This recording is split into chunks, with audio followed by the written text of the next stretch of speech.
श्री सद्गुरु देवाय नमः। भगवान को अगर पाना है तो आपके अंदर भक्ति, भाव, प्रेम सब होना चाहिए। अगर ये आपके अंदर है तो भगवान आपके पास है, वरना फिजूल में केवल ढोंग करने से भगवान नहीं मिलते। ढोंग से भगवान को नहीं पाया जा सकता, प्रेम से पाया जा सकता है। जैसे सब भक्त शिरोमणि माधवदास ने भगवान को पाया। सब भक्त शिरोमणि की कथा जानने के लिए इस वीडियो को आखिर तक अवश्य देखें।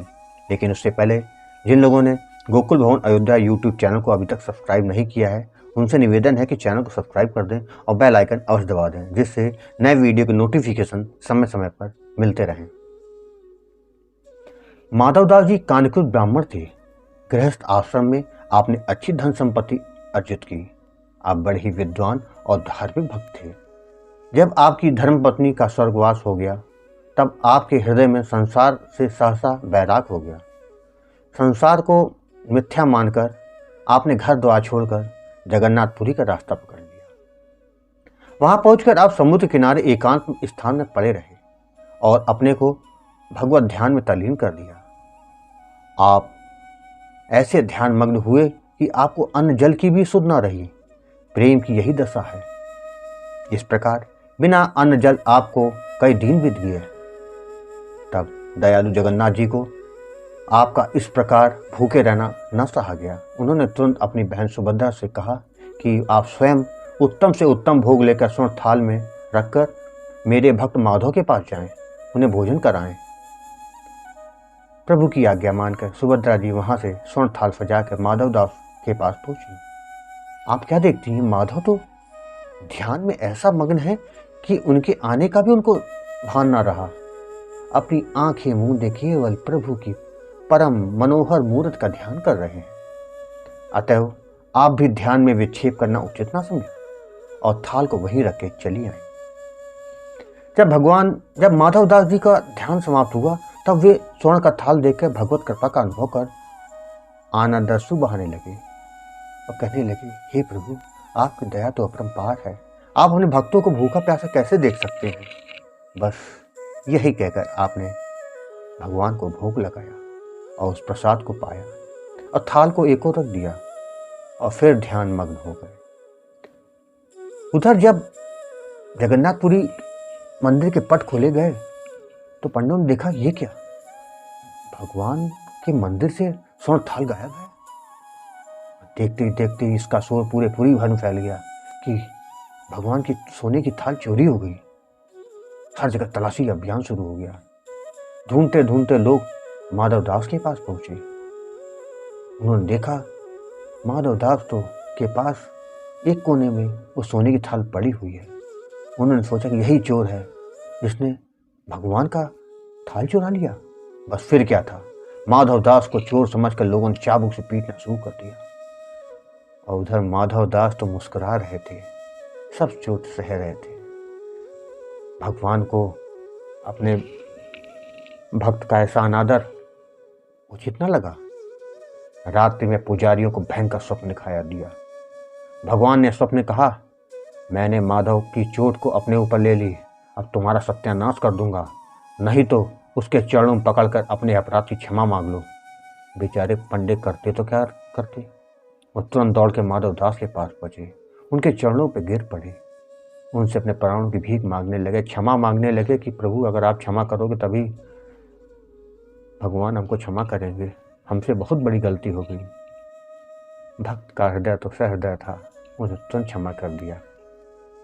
अब माधवदास जी के प्रेम की दशा ऐसी होगी कि जब कभी आप भगवान के दर्शन के लिए मंदिर जाते और प्रभु के विग्रह को एकटक देखते रहते, दर्शन समाप्त होने पर आप तल्लीन अवस्था में वहीं खड़े खड़े पुजारियों के अदृश्य हो जाते। एक बार माधवदास जी को अतिसार का रोग हो गया। आप समुद्र के किनारे दूर जा पड़े रहे। वहां इतने दुर्बल हो गए कि आपसे उठा बैठा ना जा सका। ऐसी दशा में जगन्नाथ जी स्वयं सेवक बनकर आपकी सेवा करने लगे। सेवा करते करते कई दिन बीत गए। जब माधवदास जी को होश आया, तब उन्होंने देखा कि कोई उनकी सेवा कर रहा है। उनका चेहरा देखते ही वो समझ गई, और कोई और नहीं, ये तो मेरे प्रभु हैं। मेरे गिरधर हैं, मेरे गोपाल हैं, मेरे जगन्नाथ स्वामी हैं।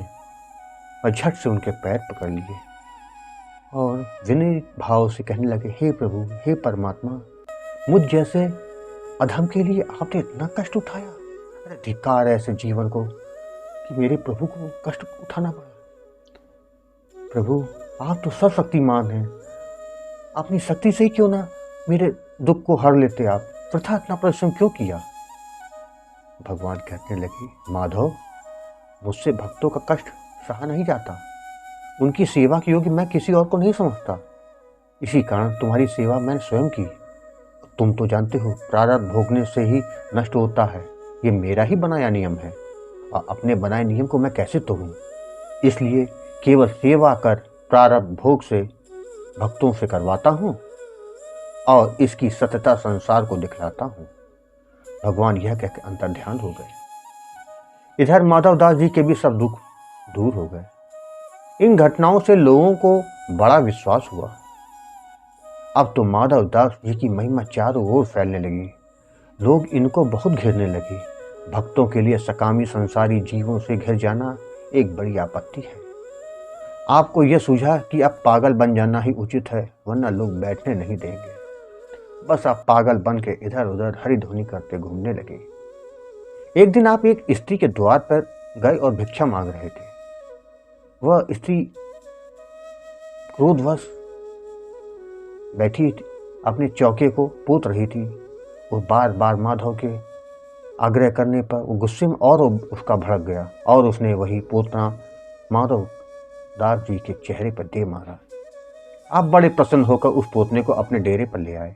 उसे धोकर सुखाकर भगवान के मंदिर में जाकर उसकी बत्ती बनाकर उसको जलाया, जिसका यह फल हुआ कि उस पोतने की बत्ती ज्यों ज्यों मंदिर में प्रकाश फैलने लगा, त्यों त्यों उस स्त्री के हृदय मंदिर में भी ज्ञान का प्रकाश उदय होने लगा।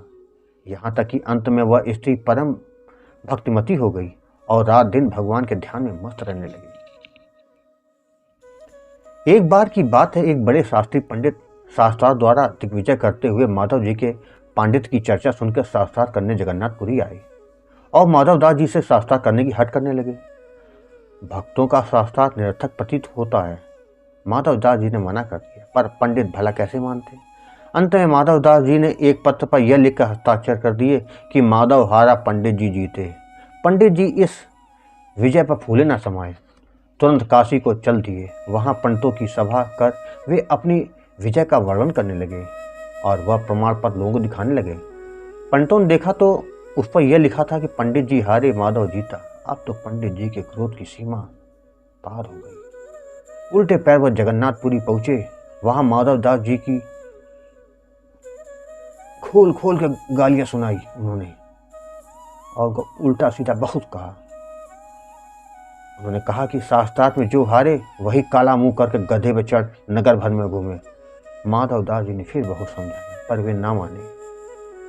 अवकाश पाकर भगवान माधवदास जी का रूप बनाकर पंडित जी से शास्त्रार्थ करने पहुंच गए और भरी सभा में उन्होंने खूब छकाया। अंत में उनकी शर्त के अनुसार उनका मुंह काला करके गधे पर चढ़ा 100-200 बालकों को ले धूल उड़ाते नगर में सैर की। माधवदास जी को जब यह हाल सुना दिया तो वह भागे हुए भगवान के चरण पकड़ लिए। उन्होंने उनसे पंडित जी के अपराधों की क्षमा चाहिए। भगवान तुरंत अंतर्ध्यान हो गए। माधवदास जी ने पंडित जी को गधे से उतार कर क्षमा मांगी, उनका रोष दूर किया।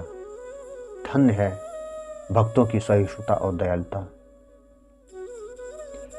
एक बार की बात और है कि माधवदास जी व्रत यात्रा को जा रहे थे। मार्ग में एक बाई आपको भोजन कराने ले गई। बाई ने बड़े प्रेम से आपको भोजन करवाया है। इधर आपके साथ श्याम सुंदर जी बगल में बैठ के भोजन करने लगे। बाई भगवान को सुकुमार रूप देख कर रोने लगी और माधवदास जी पूछा, भगवान, किस कठोर हृदय माता ने ऐसे सुंदर बालक को आपके साथ कर दिया। माधवदास जी ने गर्दन फिरा कर देखा तो श्याम सुंदर जी भोजन कर रहे हैं।